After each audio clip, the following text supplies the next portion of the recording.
Why is it that the more independent we become, the lonelier we feel? I was sitting in a coffee shop when I heard a woman say, I make more than most guys my age. I can fix my own car. I don't need anyone. So why can't I find a relationship? Her friend answered, Men are intimidated by strong women. That's the story a lot of modern women have been sold. If you're not winning against men, you're losing. But here's the twist. Most men don't even know there's a competition. Men aren't thinking, how do I beat her? They're thinking, can I build with her? While some women are treating dating like an Olympics of independence, many men are just looking for a partner, not an opponent. The problem isn't women being successful. Success is great. The problem is when success turns into constant comparison. My job is harder than yours. I can do that myself. I don't need you for anything. If you keep proving you don't need anyone, don't be surprised when no one feels wanted. People, men and women, stay where they feel valued, not where they feel redundant. Attraction isn't a resume contest. Men and women generally value different things. Many men don't fall in love with a woman's income, her job title, or her ability to out-argue them. They fall in love with how she makes them feel, respected, appreciated, trusted, admired. And women, in turn, are often drawn to men they can respect, rely on, and feel safe with, not men they're constantly trying to outdo. When the relationship turns into a scorecard, polarity dies. There's no dance, just a tug of war. This doesn't mean women should shrink, quit, or go back. It means recognizing that relationships are partnerships, not competitions. Your strengths don't have to mirror his, they can complement his. Modern women don't need to stop achieving. They need to stop competing with men and start collaborating with them. The goal isn't to prove you don't need a man. The goal, if you want love, is to build something with a man you choose, where both of you feel needed, appreciated, and on the same team. Why is it that the more boxes we tick, career, money, independence, the emptier our personal lives start to feel? I was in a coffee shop when I heard a woman say, I make more than most guys my age.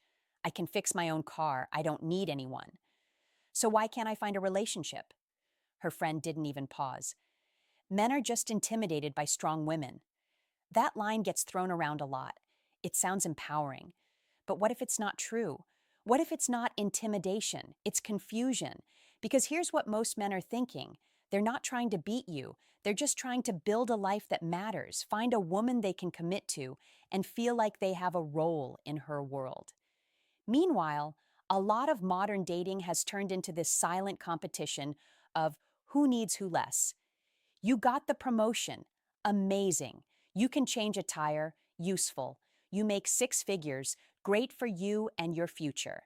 But none of those things automatically translate into romantic value for men the way many women expect. Men don't sit around saying, Bro, I met this girl. Her 401k is insane. I think I'm in love. They're asking, is she kind? Is she respectful? Do I feel appreciated around her? Do I feel like she actually wants me, not just tolerates me? Where things start breaking down is when achievement comes packaged with constant comparison. A man shares he's stressed about work, and instead of support, he gets, You think your job is hard? He tries to help with something and hears, I can do it myself.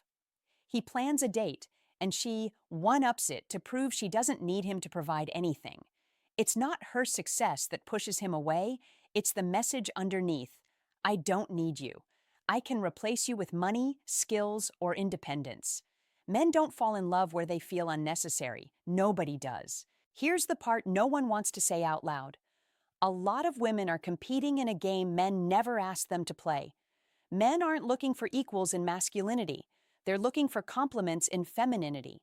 Not weaker, not less, just different. Modern culture tells women, be like men, want what men want, win at what men value. Then those same women are shocked when men aren't attracted to the very traits they themselves look for in men. That's not oppression. That's misalignment. This isn't about telling women to quit their jobs or stay home. It's about asking an honest question. Are you building a life that attracts the kind of relationship you want, or a life that looks impressive on paper but leaves you feeling alone? Part 1 is simple. The more you treat men as rivals to outperform, the harder it becomes to connect with them as partners. Men don't need another competitor. They need a woman who's on their team. Part 2. The silent collapse of polarity. Here's the surprising truth nobody teaches modern women. Attraction isn't about equality in achievement, it's about polarity in energy. Masculine and feminine aren't political terms, they're emotional magnets. When both people are trying to occupy the same role, dominant, hyper-independent, constantly proving themselves, the spark dies. And in today's culture, that's exactly what's happening. Women are encouraged to cultivate traits that help them succeed professionally: dominance, assertiveness, competitiveness, efficiency, then expected to magically switch into softness, receptivity, and emotional openness for dating. That's not empowerment, that's burnout with a lipstick label. I've watched this play out repeatedly. A woman spends all day in a high-pressure environment where she's rewarded for outperforming everyone. She comes home, meets a man, and instinctively carries that same competitive energy into the relationship. Instead of partnership, she brings comparison. Instead of connection, she brings control. Instead of vulnerability, she brings armor. Meanwhile, men are standing there thinking, why is she fighting me? I'm not trying to beat her. I'm trying to be with her. This is where the collapse happens. When a woman signals she doesn't need anything from a man, she unintentionally shuts down his desire to invest, protect, lead, and provide. Not because he's old-fashioned or fragile, but because those instincts are how masculinity expresses love.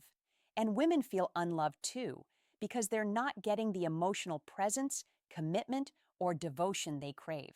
Both walk away feeling misunderstood, when the issue was never capability, it was polarity. Let's be honest, men and women bring different strengths to relationships, and those differences are what make the connection work. Women often possess emotional intuition, empathy, nurturing ability, and social grace, traits that men admire, crave, and rely on. But when women suppress these strengths to compete with men on their terms, they abandon the very qualities that make them powerful in relationships. Here's the irony. The modern woman is told that embracing femininity is weak, yet she's exhausted from constantly trying to embody traits that aren't natural or sustainable for her long term. She's told needing a man is dependency, yet she secretly longs for partnership. She's told softness is submission, yet she aches for a relationship where she can relax, trust, and feel safe. This isn't about going backward, it's about going back to balance. Competitive energy might build a career, but it doesn't build a relationship. Collaboration does. Appreciation does. Complementarity does. A modern woman's power isn't in proving she can outdo men. It's in understanding she doesn't need to.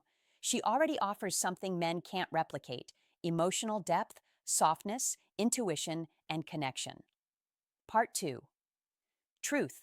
When women drop competition and embrace their natural relational strengths, they don't become weaker, they become irresistible. Part 3. The cost of competing in a game. You don't actually want to win. Here's the part almost no one talks about. Many women spend their 20s and early 30s competing with men for achievements they don't even truly want, but were told they should want. For decades, women have been pushed into a single narrative of success: get the degree, climb the ladder, make the money, outperform the men, outdo everyone, prove you don't need anyone. And a lot of women do win that game. They become everything the cultural script promised. They become powerful, self-sufficient, respected, impressive. Yet behind closed doors, a large number of them say the same thing. Why doesn't this feel like enough?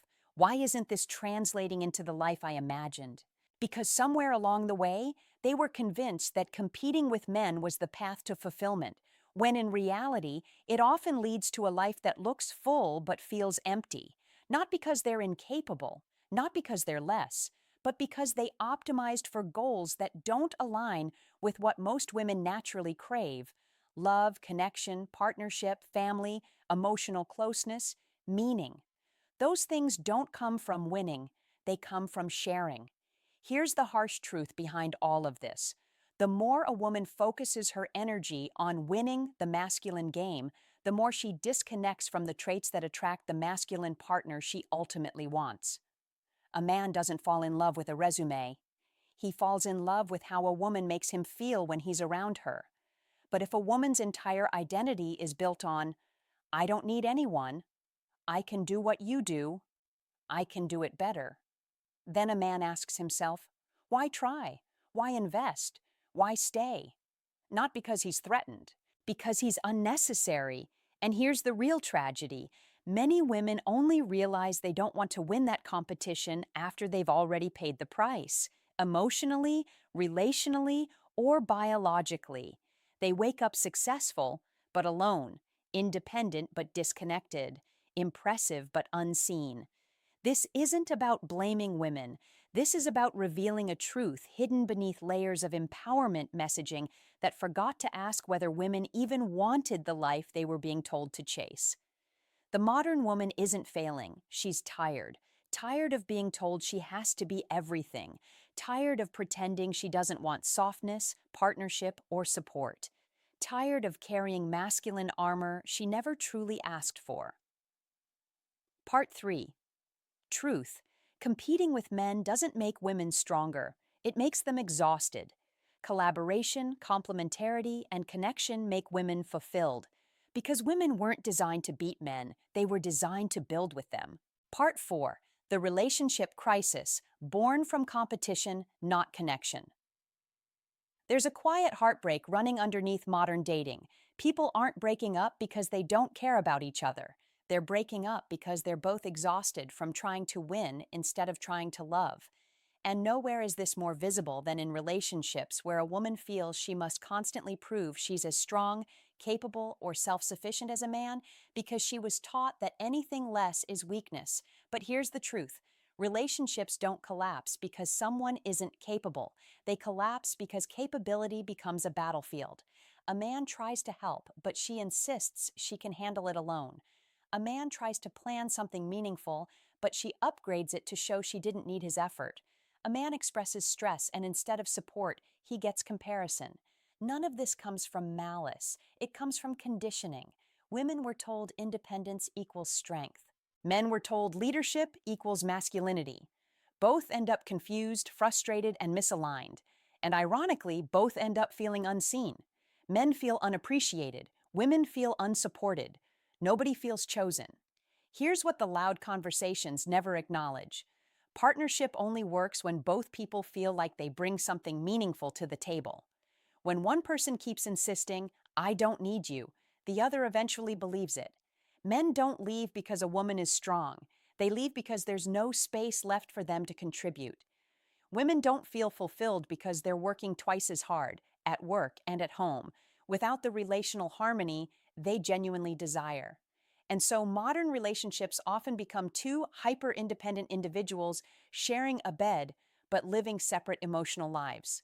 But the truth is this: connection thrives in interdependence, not competition. Not dependency, not dominance. Interdependence, where both people matter, both people contribute, both people feel valued.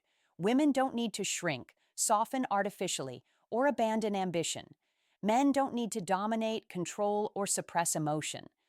What both need, desperately, is a reset in how we approach partnership. When women stop competing with men, something powerful happens. They rediscover their own natural warmth and emotional intelligence, not because they're supposed to, but because they finally have space to. They stop performing strength and start expressing strength. They stop using independence as armor and start using authenticity as connection. And men? They stop feeling like opponents and start feeling like partners again. They step up because they feel invited, not replaced. They show love the way they know how, through effort, presence, and protection, because there's room for it. Part 4.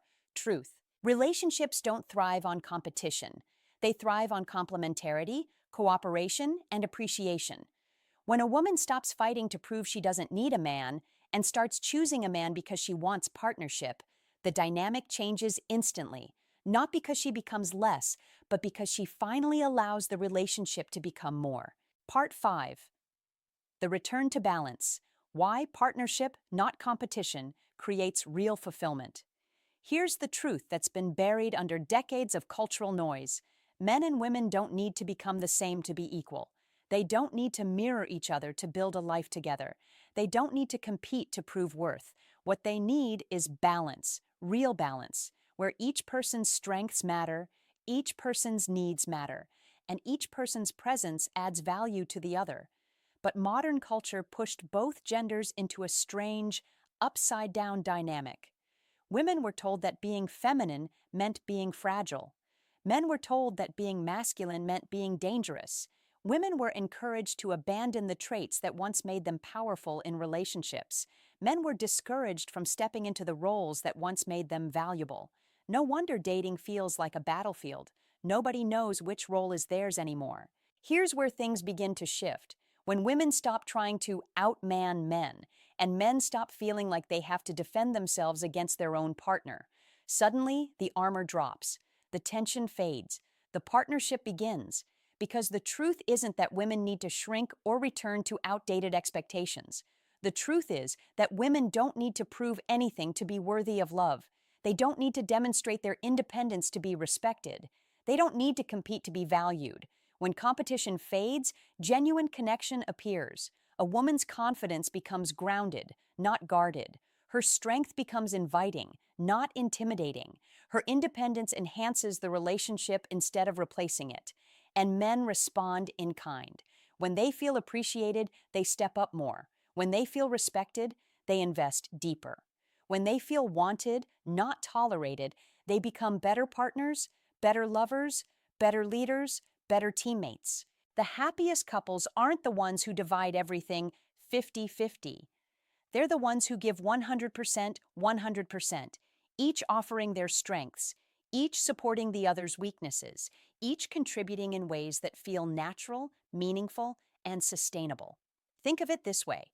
A relationship is not two people trying to be identical. It's two people bringing different gifts to create something neither could build alone.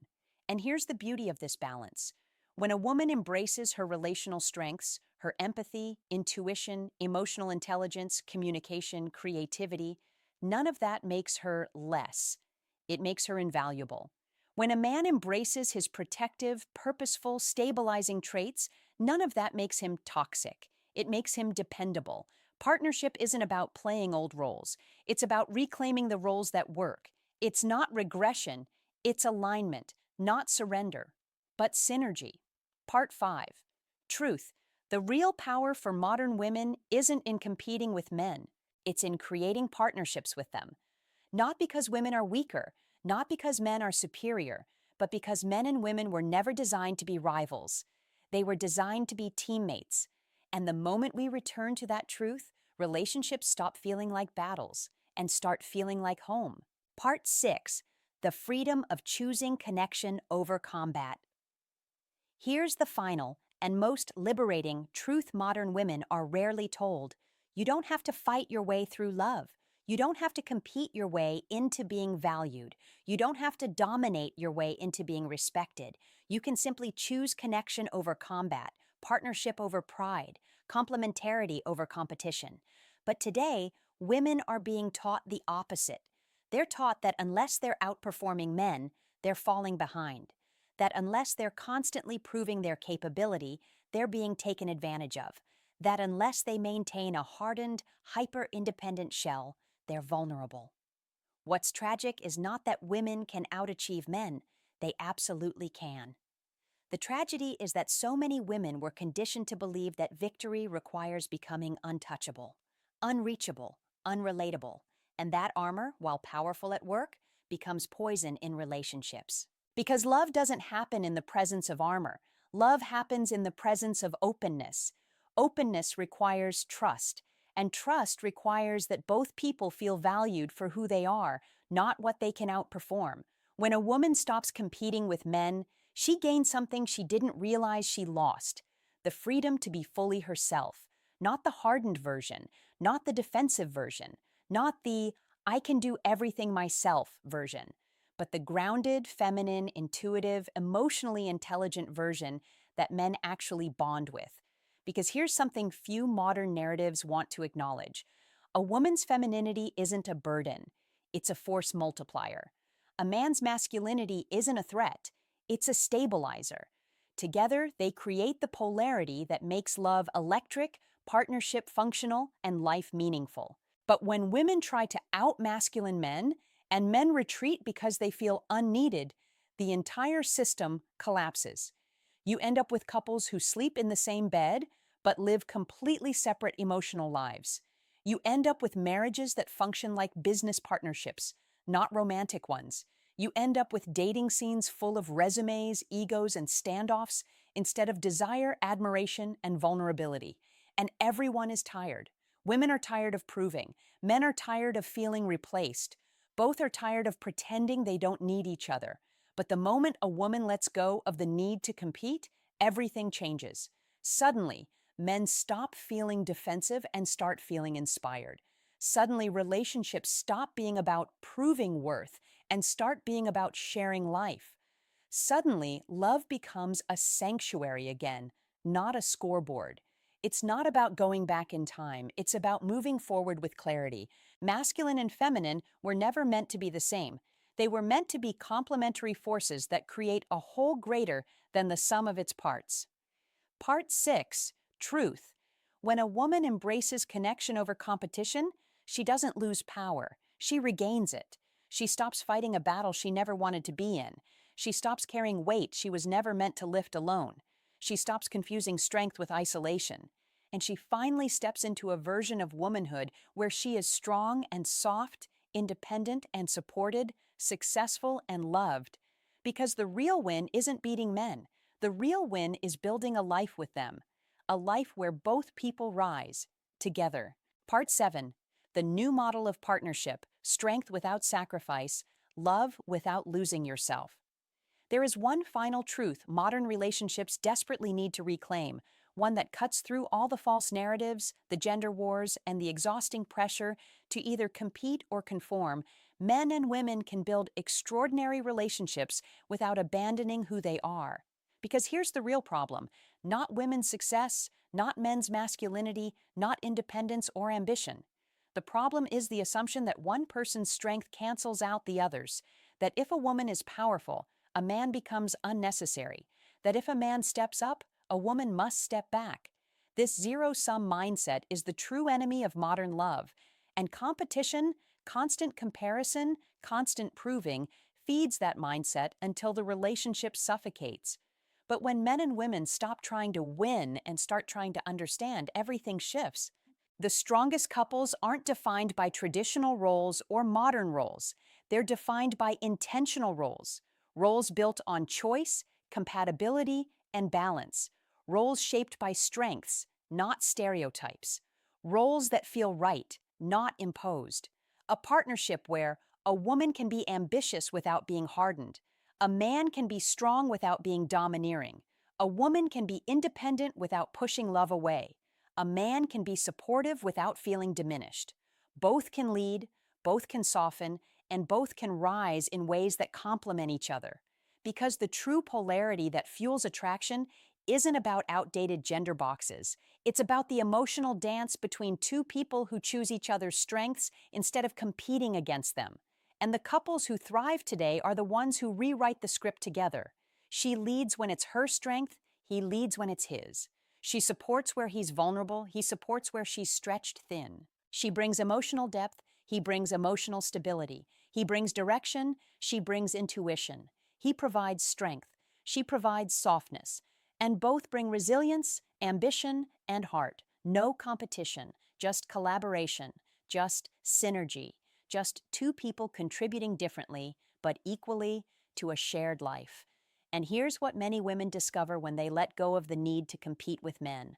They don't lose power, they gain partnership, they gain peace, they gain the space to be fully themselves, not always on, not always proving, not always performing strength. Men, in turn, stop feeling like they're auditioning for relevance. They stop feeling like they're being measured instead of appreciated. They stop feeling like their partner is their rival and start feeling like she's their teammate. And when that happens, love becomes easy again. Connection becomes natural again. Attraction becomes alive again. Part 7, Truth. The future of relationships isn't women shrinking or men dominating. It isn't gender wars or scorecards or competition disguised as empowerment. The future belongs to men and women who reject the rivalry, embrace their differences, and build a partnership where each person's strengths amplify the others. Not because one is weaker, not because one is stronger, but because together they're unstoppable. Conclusion: the bold truth modern culture doesn't want to admit.